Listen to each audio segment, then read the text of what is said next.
Yeah, but apparently some people like the commentary as well. So and I know for sure that some people don't. It's like, oh, I wish you would just skip the weather talk in the beginning, and I don't care what Nick lifted and what you ran, and just stop already. Just get to the news.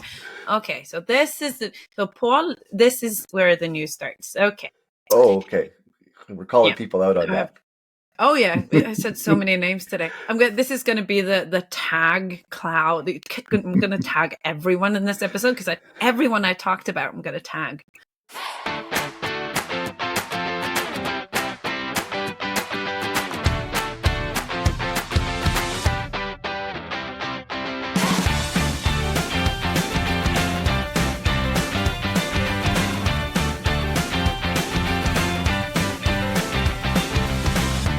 Hello, everyone, and welcome to the Power Platform Boost podcast, your timely source of Power Platform news and updates with your hosts, Nick Dolman and Ulrike Ackerbeck. Hey. Hey, how are you doing? I'm doing good. How are you? Yeah, I'm good, thanks. I like all of our listeners who don't know it yet, we're very interested in hearing about how your laptop took a bath story. It's one of those things. I think this is the first time I did that. Because we chat all the time, and they're like, "So what happened to your computer?" I'm like, "I'm saving it for the podcast. Ask me when we're recording." Okay. And also, I have a technical question for you that I thought about asking you, and then I thought, oh, you know what? I'll just save it for the episode because maybe someone else is wondering. So, okay, let's go with the story first. I'm on a new computer, and so, okay, what happened was, every Wednesday, I stay late at work, and then I go directly to a running class with Itera, with my company. And so I stay in Fredrikstad, and I go there. So last Wednesday, I changed into my running gear, and then I just put my backpack on, filled my water bottle backpack, and then I ran off to where I have the car. And then on the way, I was like, wow, it's really cold today. I can't, these running shorts, I think, they're so cold. Like, what's going on? And it's very uncomfortable. And then when I got to my car to go for my backpack, it was like, what is all this water flying around? And then I go, no, beeping, beep, beep, beep, beep, beep, beep, beep, beep, beep, beep, beep, beep. And then I opened my backpack, and the water bottle had turned upside down, and then the lock had, because it's a thing that kind of locks it, that had flown off, and then the thing had opened up, and the whole water bottle. So it was just, everything was drenched. I pulled my computer up, and the water's running from the corner. Oh no! Absolutely everything I own is drenched. The power bank that I got from you, everything's just pouring water. I'm like, and I'm running late for running class, so I'm just throwing everything in the back of the car, just laying everything out, turning the backpack upside down, the water's running out of it, just throwing things in the car, just driving off. Of course, it's 5- degrees, so I have to bring everything inside. So I have to then repack everything into my running gear bag, dragging it into the running, the gym, and then doing my thing, and then going out, and then thinking, I'm never gonna, the computer's gone. Getting back home, putting it in the bathroom tiles to kind of dry it out overnight. Next morning, dum dum dum dum dum dum dum dum, and just hitting the power button, and the thing lights up. The thing lights up, and I'm like, okay. What? It works. It's fantastic. It works. And then, the power bank, that worked. And the buds, they work. And it's like, oh, I dodged a bullet. Okay. Can you believe? It's, oh my God. And then, of course, next day, it's like, it's not charged. This is, and all of the things start bugging the next day. No. And it goes worse and worse. And suddenly one morning, the computer just wouldn't charge. I think the battery was fried. So it's kind of a roller coaster week where, so now I have a new computer. Okay. So that's what happened. Water bottle accident. Mm-hmm. Oh, I think that'd be good for our, I think we all have those stories of laptops failing or not working at the inopportune time, or you're about to do a presentation and all of a sudden the updates kick in, or you get the blue screen of death. Like, so yeah, definitely for the listeners out there, share your laptop horror stories. I think we all have them. We'd be interested to hear But oh man, I felt, as you were telling the story, I could just visualize it and feeling it and just know what I would feel too if all of a sudden like, oh no, like, because like we, for the work that we do and everything, like everything is on the computer. Like my wife's laptop died a few weeks ago too, and things like browser profiles, XRM toolbox, configurations, like as much as we have a lot of like all the files and stuff I have in the cloud in OneDrive. So that's all well and good. But even all the apps you have to reinstall and okay, where's the key to turn them on? And then they're like, oh, it's already registered to this computer. You have to unregister and go through that whole process. Like to rebuild a laptop, just the idea gives me anxiety, to be honest. Oh.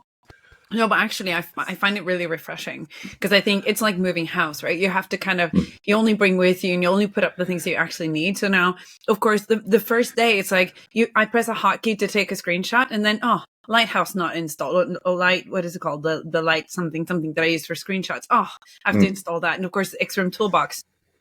All my profiles are in the cloud virtually, but I have to install the thing. So it's a myriad of getting tooling together, but also, I'm now shredding the things that I installed, 3 years ago that I'm not using anymore. And I remember so well, we were at a customer, I think that's probably 10 years ago now. We were on a big SharePoint project, me and my colleague at a customer's. And then overnight, someone had broken the window and stolen his computer from the desk. Of course, they didn't have a policy on that then. And the customer is like, oh no, what did we lose? And he's like, well, I just grabbed a new laptop from the office and I'm, not faced by it because everything's in the cloud. And they were on a cloud journey. And I remember them using that in, the whole year after that. That was kind of the star example of what you can do when you're in the cloud. And we have customers today that are on a cloud journey, and it blows my mind how many people still have things stored in local file storage or, on your local computer. It just blows my mind. So, in terms of, like I said, everything, it was never ever a thought of, what did I lose? I didn't lose anything. It's just tooling. Yeah. That's the thing too. Like I'm not worried about losing anything digital. Like it's digitally backed up in the cloud. Assuming OneDrive stays up, SharePoint Online, everything. Like, yeah, I mean, I have a horror story. 10 years ago, I lost something on like OneDrive. They actually lost files, and I opened up a support ticket with Microsoft, and the files came back eventually, but it was a glitch. But again, this was years ago, and I think it's much robust now. It's more nothing's lost, but it's the time to get everything back. But you are right. Like I did get a new laptop this past summer, and it was nice because, installing just the things I needed and not having some of the other things, like some of the other apps to try out or some of these things that, I'm not using anymore. So I don't need them. It's all good. But I do, when I am switching computers, I usually have both machines running for at least a few days, because all of a sudden you realize, oh shoot, I have this on this machine and I need to get it installed, or I'll just hop here, like that kind of thing. So anyways. No, and I have the urge to, what was that? Or where was that? Or I'm just going to grab that quick thing, but then I can't because it doesn't start. So it's like, I'm forced now to get everything up and running. So I'm kind of quicker now than I was in the past, but yeah. All right. So please share your horror stories with us, or the how you saved the day stories, because we love to hear those. Yes. And then in the meantime, we'll dive in to news and updates for the last 2 weeks, because there are so many things to go through. And I see that on the top of the list, you have a link from our good friend, Thomas Sandsør. What has he been up to this week? Because we know Thomas is a very faithful listener, and every week, right? So yeah, we kind of tease him because he told me, I don't listen to podcasts, so I make sure to mention him as much as I can. Yeah. So that way we tag him, so that he's forced. Yeah. Hey. Yep. Hey, buddy. Hey, buddy. So yeah, he it's interesting. He wrote this article about Power Platform low-code plugins, which are now called, I believe, PowerFX functions, if I got my naming convention right. But he said it's a step forward or step sideways. And again, talking about the promise and talk about Power Effects, the wrong tool for the wrong job. which I struggle with this too sometimes. I'm very much, because my training as a developer has been very procedural, where Power Effects is the declarative, non-declarative. And to me, it's like I can do Power Effects now much better than I used to because I've had some practice now, but it is a different method of thinking. And we have talked about this as well. We talked about the limited debugging and developer tools where you do get that in C# when you're writing regular plugins. Talks about the rise of semi-devs, which is the first time I've kind of heard this term, but I mean, it's very descriptive, right? Yeah, I like it. And because I've also heard of funky techs, like people that are functional, but they know the technology as well. I love that, funky techs. Right. Yep. So, and again, is this really the right evolution? Talk about extending Dataverse and reducing that friction. Again, talk about fragmented development experience. Now, this is that's interesting about the fragmented development experience. This is something that goes beyond, I think, just Power Effects functions and plugins and things like that. For instance, this week or last week, working on the project that we work on, the person who does our QA, Oleksii, and we love this guy. He's so cool. He's one of the best QA people I've ever worked with. But he was kind of like, he said, well, something weird's happening. This other value is getting updated. And I looked at it like, yeah, we don't have JavaScript code. And then I looked at the business rules. We don't have anything there. And then the little light bulb went off in my head because there was no Power Automate flows, but I had a classic workflow updating a particular field. So it's like, oh yeah, we got to remember that we do have all these other automation things. So we talk about, the Power Platform is, as much as we love it, there is that fragmented development experience where yes, why is this happening? Oh, there's a plugin, or there's a workflow, or there's a Power Automate flow, or there's a business rule, or there's JavaScript. And then now we're going to have other Power Effects functions kicking in as well. So that's going to be, I think, a bit of a challenge moving forward for some of these tools as well. So that was something he kind of brought up more relating to the plugins, but this is something I think that's a little bit more widespread. And then, like I said, we'll have the link to the article so you can read through it for yourself, but he has some conclusions, some proceeding with caution. And I think it really comes down to at the end of the day, again, I always say right tool for the right job. But again, it's evaluating. And I think, at the end of the day, we still need pro developers, but I do like the fact that we can still bring some of this plugin experience down to the makers and the low coders. So again, the developers can focus on the more complex things that, as you and I know, run into in every project where we need that focus. And let's not waste your time, but let's not focus your efforts on building a plugin where something low code can do it just as well or even better. So, great article. I want to adjust that right tool for the right job, because it's the right tool and the right skill set for the right job. That's what it is now, because now you have like 6 different tools to solve the same thing. And we have this discussion internally all the time, because Per has a plugin and I want to write a Power Automate flow, and then someone else want to I already have a workflow that does half the thing, right? But why don't I just extend on that? And so suddenly there's so many tools, and then so it has to do with skill set. And then whose skill set? Is it always the developer's skill set? Or maybe we have to start acknowledging the people that are going to maintain this solution down the road. Because it's one thing when you and me and Mathias and Per sets up something and we all know, plugins, and we're developers, we know how to do this. But then what does Tonje do down the line when she has to maintain this, right? And that's always in the project that we're in. That's always what we ask ourselves. That's the first question. Who is going to maintain this, and what skill set do they have? And we have a persona in place that we've established in the project, and we align all the development that we do towards that person, so that we know that down the line, that person, that role, that Dynamics 365 consultant is going to be able to actually maintain this and know where to find things. That's one thing I want to mention. But also, this is really what we're talking about when last episode we talked about, or maybe that was in the release note episode, we talked about the new thing that is coming for Power Automate flows, where you can actually see, you have a visual representation of everything that's going on in Power Automate flows, all the child flows and parent flows and how they're connected, what kind of data and how that flows through. That's going to include, I think, workflows and the plugins as well.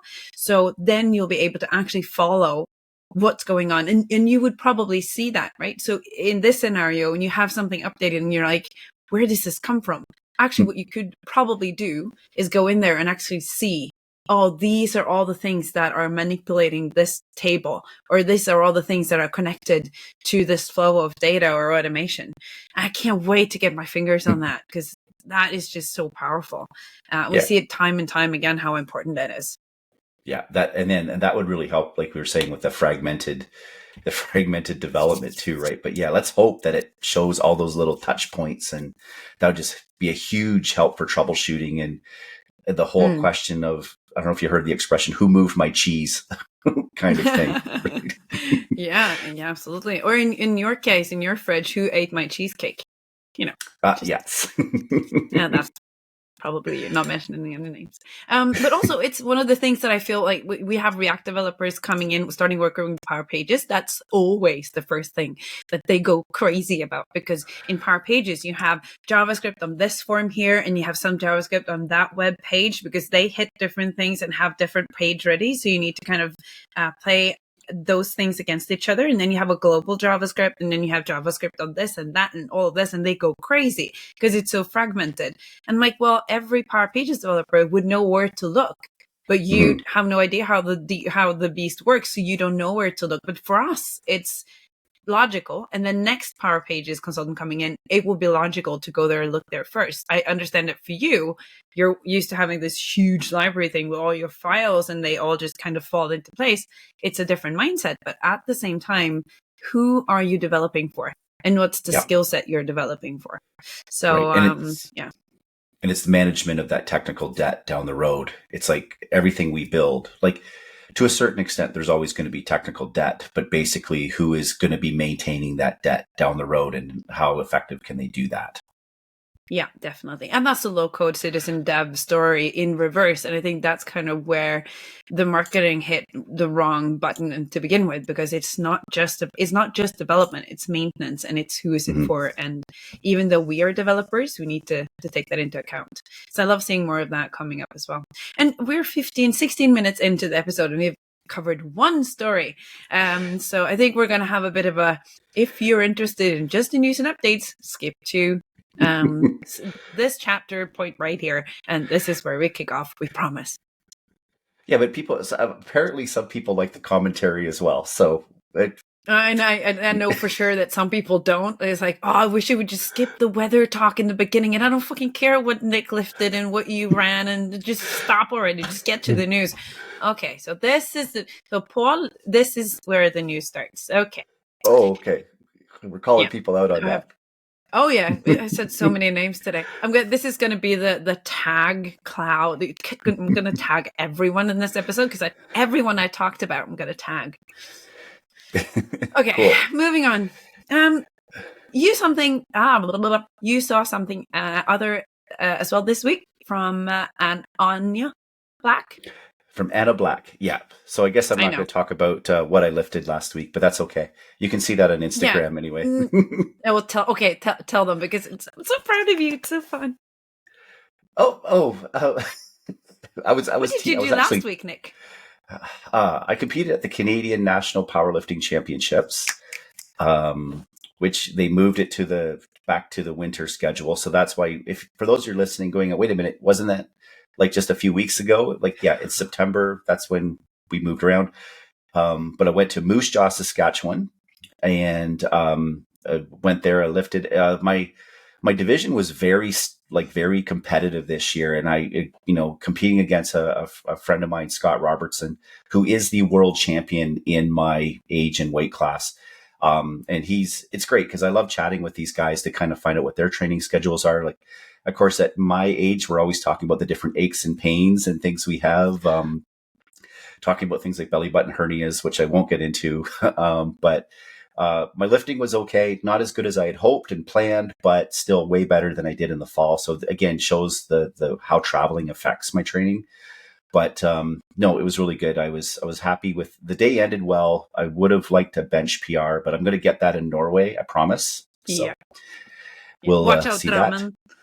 Yep, exactly. Yep. So yeah, but anyways, it was a lot of fun. So anyways, we should get back to the news because. Okay, so very good job, and I'm so proud of you. And it's an upward curve, which we love when it's it's heading in the right direction. And you're so good at managing everything and exercise and eat and habits and stuff. And yeah, it's so good to see you on a roll and an upward spiral. It's so much fun. Yeah, and thank you, because I was getting messages from you. You were watching on the live stream, and I really appreciate that. Like, I know powerlifting's not always the most exciting sport to watch because people are lifting and, and it's sort of like it all becomes the same, a blur after a while, but I do appreciate it. And thanks. And anybody else that happened to be watching, greatly appreciate it. And yeah, I'm just going to keep doing this. I'll keep every so often just giving little bits of updates here or other places. So and then if anybody's interested in learning more about it, reach out to me directly, and I'll chat your ear off about that for hours. So. And I love that because you don't give advice, because what you do is for you, and I really like that. It's opened my eyes to kind of, because exercise and fitness and how bodies work is so individual, and you're not a coach, you're not a trainer, and this works for you, but you're so good at kind of keeping that top of mind. And when people ask you for advice, I always hear you saying, I'm not going to give you advice for what to do for you. I do this because this works for me, and if you want advice, get a trainer. Because the best thing you can do is to get a trainer. I love that. I respect that so much, because it's so easy to give advice on what works for you. But you make sure not to do that. And that's very good. Yeah. And speaking of trainers, a shout out to my coach and trainer, Chris Fudge. And maybe we'll do a tag. You can follow him on Instagram. And there's the type of person, like what we know about Power Platform, he knows 10 times about training and fitness. So he's a good guy to follow, plus a few others. And also a big shout out to my really good friend, Lizzy Roberts, who she was lifting as well, but she helped me run the numbers there in Moose Jaw and whatever. And Lizzy's great. She's so enthusiastic. She's always jumping around and shaking and just gives me that extra energy that I need for lifting. So, so again, thanks, Lizzy, for you do and everything like that. It's just so much fun to hang out with you and your friends and your mom. Lizzy's mom comes with her to every competition. That's so much fun. Yeah. Anyways, amazing. Now we're fantastic. Okay. I'm sorry, Paul. 21 minutes. That's when we're getting into it. Okay. So. Okay. So did we talk about what Anya did? Yeah, this is really cool. So she wrote one of these LinkedIn posts where it's like the slide posts, which folks like Nathan Rose does a lot, and those types of things.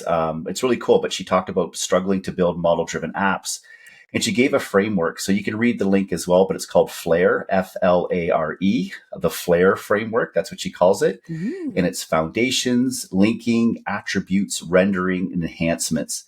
And she has a whole diagram of going through a process to help build your model-driven app. So Anna, I'm going to probably steal some of this content in some of the sessions I'm going to be delivering down the road on model-driven apps. It's something that I do quite a bit. So yeah, great. It's part of her Power Platform cookbook. It's a great resource. So yeah, kudos to Anna for writing that, and definitely check that link out that we'll have in the show notes if you're struggling on building model-driven apps. Definitely. Does it say anything about icons in there? Not that I can see at this point, but Sarah's going to be in her back then. True. Well, I think it's almost like it's just common sense, Ulrika. You change your icons. You don't even need to mention it, right? Sorry, Sara Lagerquist. She's the queen of icons. We've learned that the hard way. Yes, Sara, yes. We will include icons in our model-driven apps. We will. It's one of those absolutely things, right? Okay, so and I caught something, because now we're in the Power Apps realm still, from Miguel Vervey.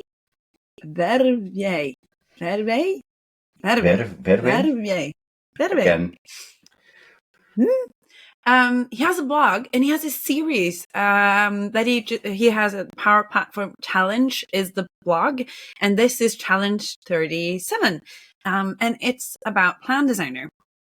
And he throws himself a challenge on what to do, and he kind of lights it up in the beginning, and then he goes through step by step how he did it, what prompts he used, how he used the new plan designer and tried to get the data model right, what kind of responses he gets, then what the new prompt that he does or the edits that he do and the results he gets.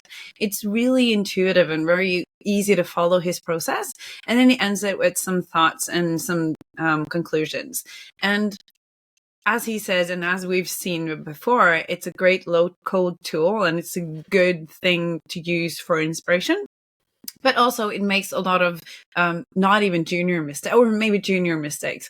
Like you ask it to create something, and you'll have a user in there or a contact in there. It creates a new one. So in this case, it was an inspector kind of type table that was needed, and if he would have made it himself, he would have used the user out of the box user or system user table, and it doesn't do that. It doesn't understand that it can do that, and also it's not capable of attaching or using the out of the box tables yet. It is coming, but they still can't really use that. So it's still not fully baked. It's not production ready, not in my view anyways. But it's nice to see other people kind of play with it and to see their experience and how they go about it. And it's a good resource to check out. And also make sure to check out all of Miguel's other challenges, because that list, it's on 36. The 36 other challenges is fantastic. So absolutely great job, and keep an eye on that for sure. Yeah, for sure. It's cool that this is evolving.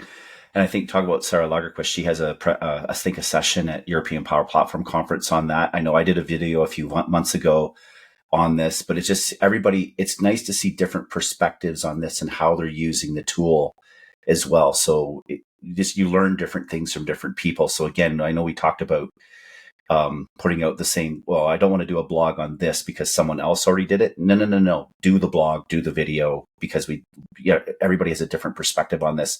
And same with Miguel. He has a different perspective than I did on this as well. So it's really cool to see this content come out. Mm-hmm. Absolutely. And you, I put another link in here from Diane Birkelbach on how to style your Fluent UI 9 PCFs for Power Apps.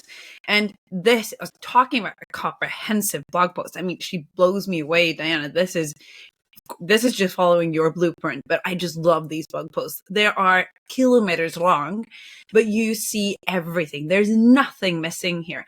You have the links to the videos. She made a video to showcase what she did at the end. She has a link to the GitHub repo and you can get all her code. She has links to resources where you can learn more on both Microsoft Docs and other resources. This is a one-stop shop for everything you'd possibly need to know about Fluent UI 9 and the appearance, the style. She talks about something called Griffle, which I've never heard about.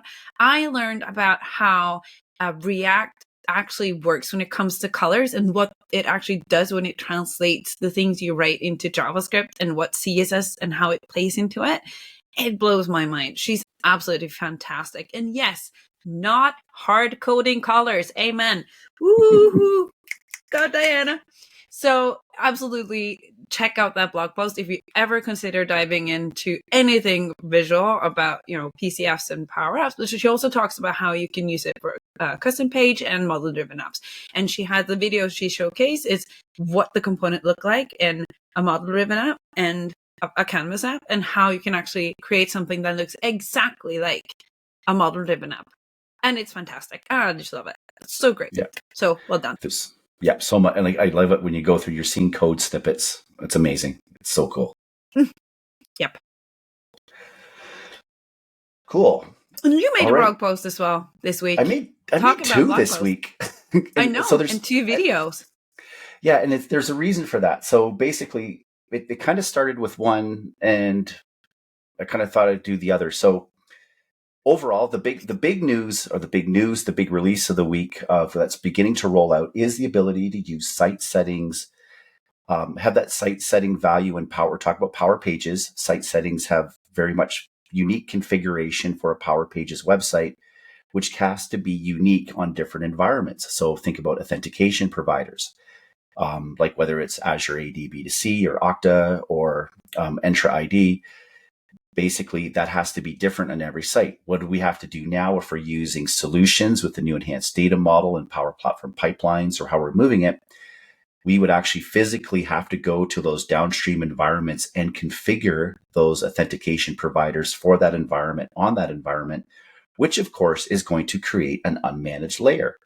And then sometimes we also have to run some Power Automate flows to make adjustments and those types of things. So the ALM story was good for Power Pages, but this was a huge gap in terms of we couldn't get those unique variables. Now, how do they do it in Power Apps, in Canvas apps, in Flows, and all the other ones? They have something called environment variables. So I think most of us have used environment variables.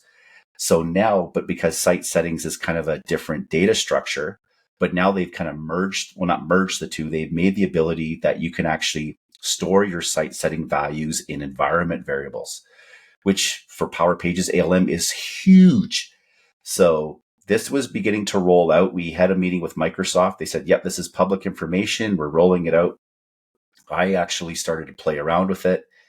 You had to be a certain version on your Power Pages site, which the version wasn't quite there yet. So some of the pieces were there.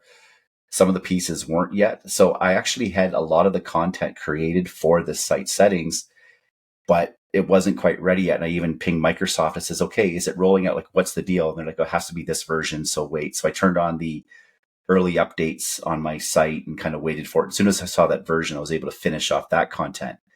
In the meantime, so check that out. Site settings as environment variables. Very cool. If anybody's doing Power Pages and ALM, they'll know exactly what this is all about and exactly the problem it solves. Yeah. And just to put a pin in it, I just want to enhance this because it's very important. Those of you who have been using ADO, because that's when you can use deployment profiles with Power Pages to move it. This enables you to go ahead with Power Platform pipelines instead. This has been a showstopper for so many people that want to use pipelines, but they can't because they can't use deployment profiles. Now we can finally transition over and start using pipelines. It's that huge. So it's so big. Yeah. Thank you. Yeah, continue. Absolutely. Wanted to highlight it. So I did a blog post and a video on that. But in the meantime, I thought, I thought this is a good excuse for me to try out Entra External ID. So I went through that process. Now, we did talk in the release plan that there is a wizard coming out that will help configure it. But right now, you have to do it manually. And don't get me wrong, I love the docs because it's a big part of what I did for 2 years. But the documentation is good at explaining the Power Pages side, but not so good at explaining the Entra External ID side. So you kind of, if you're going in the docs, you kind of have to hop around back and forth. So I found that pretty confusing. So I actually went through and did step by step of what I did to get everything to work. And it is a lot of screenshots, a lot of jumping around, but and at the end of the day, it's for me because I know in a couple months I'm going to have to do this for a client. So this is really why I did it, but I shared it with everyone. And then I also did a video. If you're the type, you need to follow the mouse and see where I click and that kind of thing. So anyways, so that's why there's actually 2 videos and 2 blogs this week. I was trying to be more strategic and space things out. But then as soon as I saw the site settings was available, as soon as that lit up, I'm like, okay, this is too good. I need to share this now. I need to let the world know, to the point where I even released my blog before the video was ready, because it's like, okay, this is just too good. People need to know this. Yeah, it is huge. And thank you for putting that content out there and sharing it with everyone. And it's like we said before, usually our blog post is just so that we don't forget. and also I have a OneNote, huge OneNote with snippets and bits and pieces that are supposed to be blog posts. So when I'm old and I have time, I'm going to just, do all this blog posts, but I'm so happy that you have more time on your hands than I do, so that you can actually get this out there, because it's so important and it's so much fun. It's what happens when you have self-cleaning and self-feeding and self-sufficient kids. Yeah, I can't wait for that. It sounds so awesome. And do you have another thing in the list as well from Michelle Mendes? Is that right? Because I said that wrong the last time. Michelle? It is, Michelle he has it Michel Carlo, but his name is Michel Mendez. So yeah, did I put that one in? Maybe I did. I thought maybe you did, but no, this is it's about the capture liquid tag, and this is fantastic. So if you don't want to talk about it, I can talk about it, because this is something people don't know about. Enough. You go. No, actually, it's very simple blog post, and I love this as well. It's not new; it's been there forever, and it's one of those things that it's hidden in the documentation. Just suddenly you come across it, and it's like, why did I not know about this before? So Liquid, guys, if anyone work with Power Pages in the new designer, Liquid is very not obvious that you can use. And I have juniors on my team that will kind of go in and look at my code and go, what did you do? How did you do that? And it's like, well, Liquid is pretty powerful if you just read the docs. There's so many things in there. And this is one of those things where capture is you can have on a web template, for instance, you want to capture something up here and then you want to display it down here. So when you have variables in context, or you have multiple bits and pieces that you want to then dynamically put together at the end, this is fantastic. And so I love that blog post where it kind of goes through the scenario of what you can do and how you can use it to play dynamically with your Liquid, with your templating and your HTML and your layout structure. So, and there's so many other things that you can do. So I absolutely recommend people who don't know Liquid to kind of go through and see all the things that you can do with it, because it is pretty powerful. Yeah. So thank you, Michelle. Right. And it's a nice segue. Yeah. Okay. Sorry. No, all good. So yeah, it's a good segue into the next thing, which I think it was one you put in here from Nicholas Hayduk. And speaking of Nick, I actually had lunch with Nick on Friday, because when I was in Saskatchewan, so met up with him. So it's just actually really cool. And then seeing his blog post here about Liquid and Fetch XML. So do you want to continue on about the Liquid discussion and talk about this? Yeah. So Nick says in the beginning of his blog post as well that this was very clickbaity kind of blog post title, and he is right. But it's also very interesting because so the title is Power Pages: Why Liquid and Fetch XML is Better Than Web API for Read Operations. And it is. That's the short of it. So so just want to read a little bit of what he says so despite the fact that using Liquid and Fetch XML might be a bit more work, I think it's important to make that informed decision about the risk that comes with opening the web API door. It is most certainly a bigger door than using Liquid and Fetch XML, and I suggest only opening it when necessary and defaulting to Liquid and Fetch XML whenever possible. Amen, Nick. Yes. And this is actually my question to you, because I have now a case where we have a list so we have a manager's portal and they have candidates, and you want to see only the candidates within your part of the organization. So you create a candidate in your org and you only want to see that on the list, right? So we use table permissions to go through that loop in a parent-child hierarchy, so that when you log in, you are linked to your org, which is linked to the candidates kind of thing, so that when you have a list that shows all candidates, you only see the ones you have access to. Perfect. Yep. But then also, I need the web API to be able to go in and create contracts for those candidates, and I have to use the web API to do that. If I use the web API, I have to have, or I used to have a global table permission with global scope, and that has to have read access as well as append to on that candidate table for it to be able to link it. So my question is does that still apply? Because I heard somewhere that you now are able to use a hierarchical table permission with the web API for Power Pages. Do you remember anything around that? I don't. Like, my gut feeling is that the table, I mean, you do need to, my gut feeling is you shouldn't have to use global permission, like global read for that. But this would be something because I can't find anything on it. I can't find any documentation, anything regarding that. So from what I can tell, from what I can Google and find, it is just a global scope that works with a web API. So unless, it's at the top of our mind go, oh yeah, in March, let's open up or anything. It's something that we should actually get back to the team on, because it's hard to create a security model when you can only do global scope. And also this ties very much into what Nick is saying, and also the vulnerabilities that we've seen, or the data leakage that we've seen with Power Pages recently. It only the product out of the box and in of itself is as secure can be. It's misconfiguration. That's the problem. Yeah. That's what happens in every one of these cases. And that's the same with WordPress or wherever you want to use. It's the same thing. So, but maybe also the capabilities and how kind of fine-grained we can be in what we can do has an impact on this. Right. So I will take that question and I will go back and experiment, because I do need, this would be something that I am doing a session on Power Pages Web API in the end of May in London at the I think the Dynamics Power User Conference session day or something. So we'll need to figure this out, and we'll next episode we'll have an answer clarifying everything. Definitely, we good will. Or bad. Yes. Yeah. Perfect.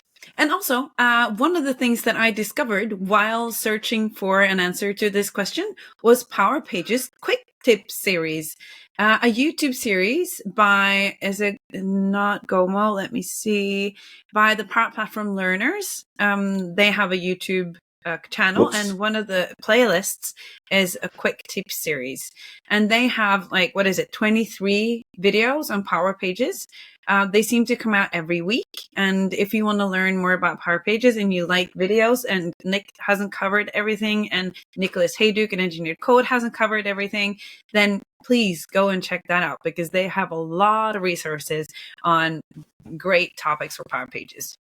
Awesome.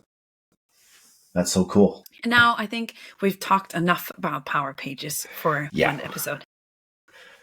Let's move on to Power Automate. Right. Or no, we don't have anything on Power Automate this week. We don't have anything. Sorry, folks. Sorry. No Power Automate. All right. So let's move on to Dynamics 365 then. Right. And this is interesting, because this is a link that you put in. And so I'm interested to hear your take on it. But I looked at it. I'm kind of like, and I'm going to have a confession. I haven't used Word templates in Dynamics 365. And just so you know, what is being described here would also work in model-driven app, regular model-driven apps as well. What I've been doing for Word templates is actually using Power Automate and using the Office connector to create my Word templates. But let's find out a little bit about the way you can do it directly within model-driven apps. So because I'm not a Dynamics person either. So when I saw this, I was that was my question to you. Have you used this? And is this something that you would use? Because I didn't know about this. So can you just tell me what it is to begin with? And I'll tell you why I put the blog post in there afterwards, because there is a point to this. Okay, fair enough. So way back in the early days of Dynamics CRM, before Power Automate, before the Office connectors and all of this, sometimes you wanted to generate either a Word or Excel out of Dynamics CRM. And you could create these templates where you could, on the Excel side, it's pretty cool because you can get the data out of Dataverse into an Excel sheet. And of course, if you work with a lot of folks to work with data, Excel is such a great tool. I mean, obviously, it's like the number one tool for any kind of data management in the world is with Excel. And it has built in those Excel templates into Dynamics 365 or into model-driven apps where it can even be dynamic with Excel Online, where you can manipulate the data in the Excel Online and it writes it all back to Dataverse. So it's really cool. The other thing, of course, is Word templates, because you're doing an opportunity or something like that, you want to generate a letter out of that, or you want to generate things in Word documents. So built into Dynamics 365 is this Word template system that goes back to probably Dynamics CRM 3 or 4, back to the early days. It's good. It's good that you can put these document templates in and upload them and have them available for your end users so they can just press buttons and generate documents. The problem is linking that data. So once you have to link in a multi-hierarchical, meaning child records, parent records, and pulling that in, it gets very complicated. And then the other problem is once you've created that template, to go back and edit it later is, I would say, next to impossible. I know our friend Jim Novak, who now works at Microsoft, he actually wrote an XRM toolbox tool. I think the document manager or whatever like that, as a tool to help alleviate trying to being able to go back in and edit these documents. But honestly, it just became a huge pain in the butt. So that's why as soon as Power Automate came out, of course, with the Office connector, Power Automate, retrieve your data from Dataverse using Fetch XML, including your child records and all this. And then you could actually go in and populate your Word template. And this became so much easier. And from an editing perspective, you could go in and edit your Word document to the point I actually had end users who could go in and update the content and everything like that in their Word templates. And we could still utilize those in Power Automate without me having to go in and fix all of this stuff. So that's just sort of my opinion on it. Like, it is, the feature is there. It's I would say I don't want to call it a good feature because it is clunky, or it was clunky. To be honest, I haven't looked at it in quite a few years because I've been doing it the Power Automate way. So I'm very interested to, I did a high level scan of what Jordan had wrote in this blog post. So I'm interested to see why you've added this to our discussion today. Yeah, no, actually for me, it's more of because I didn't know that this was a thing even. So I guess a use case of this would be kind of a certification or a contract or something like that, where you have Dataverse data and you want it to be inserted into a structured document and exporting it without having to cut and paste those data points. So for me, it was one of those things where, so this exists. Great. I didn't know that, because we're in a meeting, we're in a customer project now where we're doing it with Power Automate. So that was kind of my first reaction. And then also it's about the new UI and the new experience, because every so often Microsoft will throw out the old and in with the new. And you'll have access to the old or the classic interface for so long until they moved all the functionality over into the new designer or new interface. Well, this is one of those things where actually what Jordan is pointing out is that the new experience is nearly impossible to use, whereas the old experience, the classic experience, was very logical and easy to follow. So one of the things where the improvement in the new way of doing it is absolutely useless, and you find yourself going back into the classic every time you want to do something. I have the same experience for a while with the timeline control. Every time I wanted to configure one, I would have to go into the classic because I couldn't do what I needed to do from the modern view, right? And so every time you do that now, it asks you, what is it that you're going into the classic interface for again? And I like that, because then you can actually tell Microsoft it's the timeline control because the new one doesn't work, or it's this new Word to Excel document template thing because the new experience is not working. So I think my point was that make sure that if you need to look into something and you can't find it in the new experience, look for the switch to classic and see if the classic experience is better. And on your way there, make sure to put in, because I know that they're looking at that, why you are moving into the classic experience. It's so valuable feedback. And if we don't, you know what's going to happen. We're going to be stuck with a new experience in a very short amount of time. So that was that. So thank you, Jordan, for pointing it out and doing what Jordan is doing and making it into a blog post so that people share it and people are aware of it also helps. So good job. Yeah, and I'm interested if people want to comment of if you're still using the built-in document template capabilities within Dynamics 365 and why. There might be some very valid reasons of why you would use this over the method I'm using with Power Automate. Like, I know the Power Automate way is a little bit I wouldn't say disjointed, but to me it's just a lot easier to manage, but there might be some good valid reasons. So I'm interested in hearing that. And again, just plus oneing to what you said about when that little box pops up, don't put in a bunch of swear words, just sort of say very clearly, I am going into the classic user interface because I need the table mapping section that doesn't exist in the new interface. So they know that people are A, using it, and B, that's another thing they need to add to their backlog to add or fix within the new interface. 100%. Yeah. Great. Interesting. You talked about the timeline control. Just a quick little shout out to our about, the configuring the timeline control and stuff too. It's our friend Jacob from Resco. And I haven't done this yet. I promise I will, but they have a part of their PCF controls. They have a visual timeline, which looks really cool. So I'll try. I promise Jacob, I am going to try it out. And I will report back on. So is that for Power Pages, or is that for model-driven apps, or what? It's for model-driven apps. Yeah. Amazing. Yeah. Can't wait to see that. Another name for the list. Whoop whoop. Jacob Bella.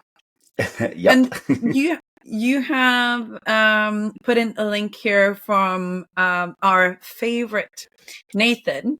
Nathan Rose is our favorite ranter. Yes.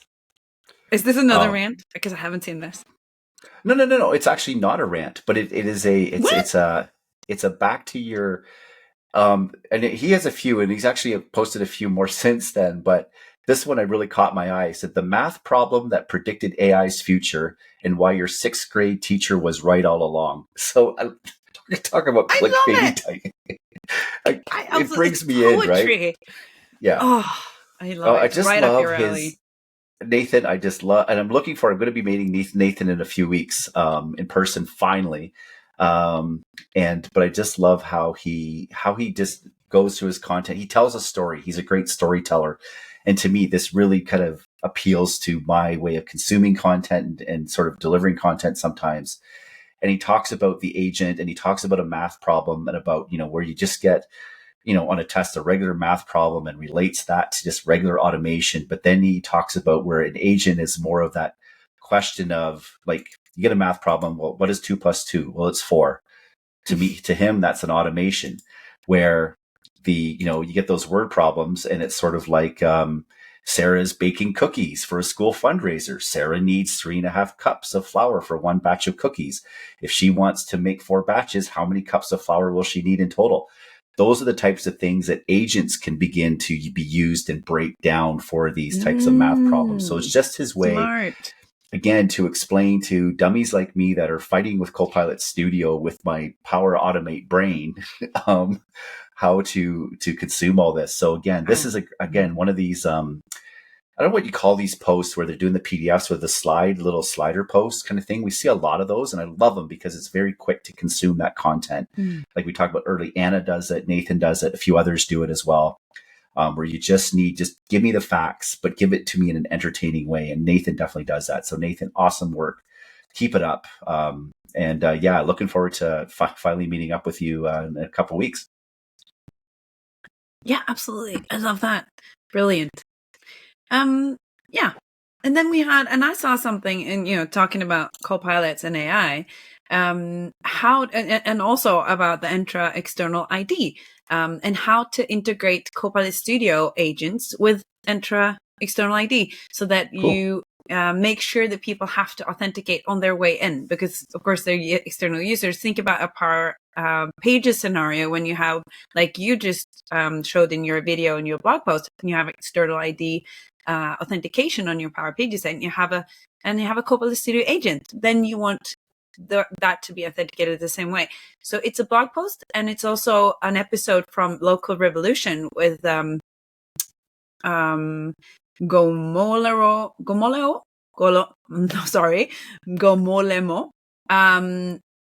Mabi, and Jolyn Kirui, and Fabian Alves, which goes through how to set it up and how it works step by step. So it was a very good kind of couple of resources there if you want to dive into how you use authentication with Entra External ID and Copilot Studio. Awesome. Cool. And then you have another one from Hamish about Power Platform adoption. Yes. And Hamish is another one of these great content creators as well. Yeah, 100%. And I look for this kind of content all the time. This is conversations I have with my customers all the time, and also with my colleagues and the general, in the community. This is a very hot topic.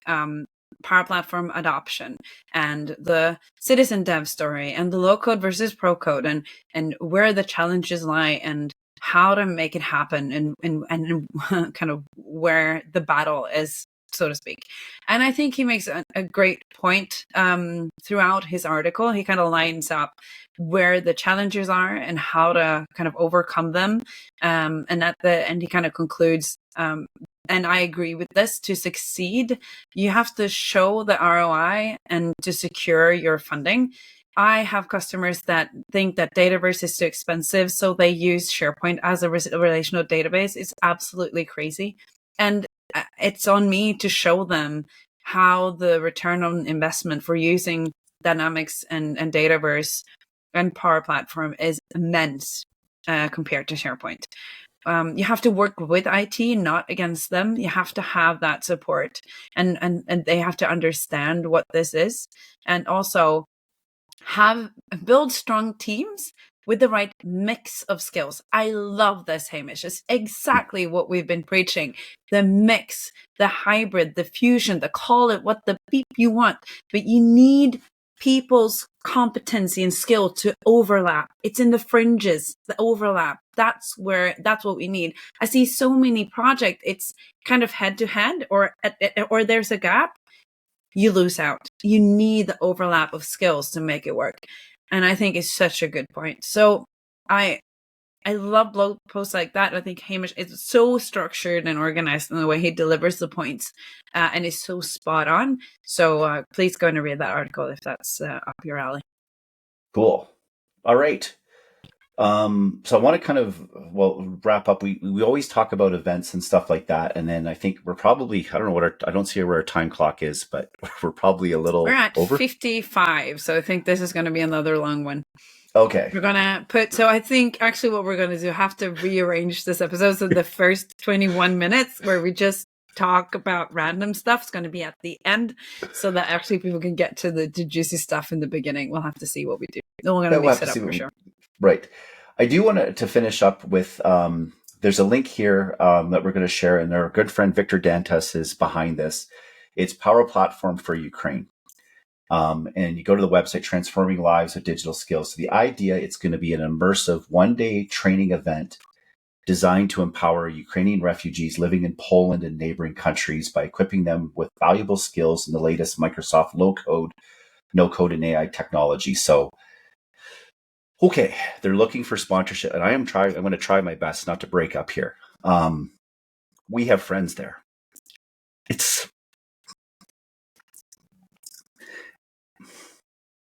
a shitty situation. We have people that should be leaders and role models being exactly opposite that. So I know it's angering a lot of people. So this is something, and I know we're all trying to figure out what can we do ourselves to help out. So this is something that we can do. I know there's a lot of other things, but if you're feeling angry about the situation like I am, this is something to get involved in, or something else. So anyways, check out the link. Like I said, I'm trying to hold it together here. But yeah, so, and we're hoping to get some sponsor. I know Victor's trying to get some sponsors and things like that. So I think it's for a good cause, and it's our way that we in this community can help. Yeah. Yeah. So 100%. We have colleagues and we talk to people in the Ukraine every day. It's an impossible situation. It's crazy what's going on, and it's unbelievable. I struggle with it too. I don't have the words. So yeah, it's usually I'm not lost for words, but in this situation, I just really don't know what to say. Yeah. You know, I'm not scared to say the wrong thing even. I just don't have words to describe how I feel about this, because it is out of this world. Yeah. And despite what political leanings or whatever, that doesn't matter. We're talking about people here. We're talking about families. Oh yeah. 100%. We're talking about people living in a bad situation. Absolutely. So let's celebrate what tech can do, and people and skills, and like you said, and the fascinating thing. So Terra, we have offices. I have proper colleagues in the whole of Ukraine and in neighboring countries and the whole of Europe, and talking to these people, they don't. I I'm in meetings with people in the Ukraine every single day. They don't talk about it. They just want the world to continue. They want to move on. They want to work. They want to create value, keep the balls rolling, keep the economy going. They want to survive, and this is what they do. And it's what they're going through is absolutely crazy. So like you said, it doesn't matter where you lean politically. These people, they need us to help. Yeah. Keep it going. So help people get into tech and upskill them in technology is a fantastic way to do that. Yeah. So let's make sure let's contribute. Cool. And also, even though we don't have a lot of time, if you want to know what we're doing the next couple of weeks, go back and listen to an old episode. No, I'm just kidding. We have Canadian Power Platform Summit coming up in the 21st and the 22nd of March, which you're very much involved in. We have Color Cloud, or I have Color Cloud, April 24th and 25th, when I'm doing my first big workshop alone on Power Pages from creation to go live. And I'm doing a session with Andy Wingate on Business Central and Power Pages together. Then we have Power Summit on my birthday, 24th of May, Power Platform Developer Community Boot Camp. You have a session on Power Pages Deep Dive using the Web API, and I have a session on Power Pages, how to style Power Pages. So we're going there, and it's going to be awesome. I'm going to celebrate your birthday at when we're in Seattle. I'm going to celebrate my birthday in London. So that's going to be great. Whoop, whoop. Yep. And then you're going off to Dynamics Minds on 26th and 28th of May, where you have a session on what you started this podcast talking about, the powerlifting and mental health, and what that is all about for you. It's not about lifting heavy things and putting them back together. It's about mental health and everything like that. And also the cage match, Power Pages versus the world with Matt and George is going to be absolutely crazy. And then we're both going to European Power Platform Conference in June, where we're back with the Top Gun outfits together with Victor Dantas, which we just mentioned. We have a crash course for Power Pages and Power Pages top 10 tips and tricks. So this spring is already full. We said we were going to slow down, and we did not. It's already fully booked. So looking forward to it so much. It's going to be so much fun. Yeah. Cool. All right. So a long episode, which is good. So you have 2 weeks, and the thing is, you don't have to listen to it all at once. You can listen to the first half and then listen to the first half later, kind of thing. But it's we do appreciate the comments. We're getting a lot of great comments, just sort of randomly, whether it's on the YouTube channel or through LinkedIn, or even just sometimes just talking to people too. It's just sort of sometimes, we do this a lot of work, and then someone just sort of says, "Oh, we just love what you put out. Love getting our update. This is how we get our Power Platform updates." We do realize we probably lean a little bit more to some areas more than others, but we would like to talk about what we know. But again, thank you to our listeners. And I think we have an anniversary coming up, because I think the first episode that we ever launched was somewhere in March. So I because I'm me and I have a goldfish memory, I can't tell you what the date was, but we're going to figure that out, and maybe we'll have a bonus episode around that time. So looking forward to catching you. And the next episode is March 19th? Yes, I believe so. So that would be actually the day or two before Canadian Power Platform Summit starts. So we're ramping up. There'll be a lot of info. Again, that's going good. Still a few tickets available, but get them now, because we will sell out, guaranteed. So get it. Get it. Definitely get it. And I can't wait to see you in Seattle for MVP Summit. All right, guys, take care until next time, and I'll catch you later. All right. Bye. Bye-bye. Thank you for listening. If you like this episode, please make sure you share it with your friends and colleagues in the community. And be sure to leave a rating or a review on your favorite streaming service. That makes it easier for others to find us. Follow us on social platforms, and make sure you don't miss a single episode. Thank you for listening to the Power Platform Boost podcast with your host, Ulrika Ackerbeck and Nick Dolman. See you next time for your timely boost of Power Platform news and updates.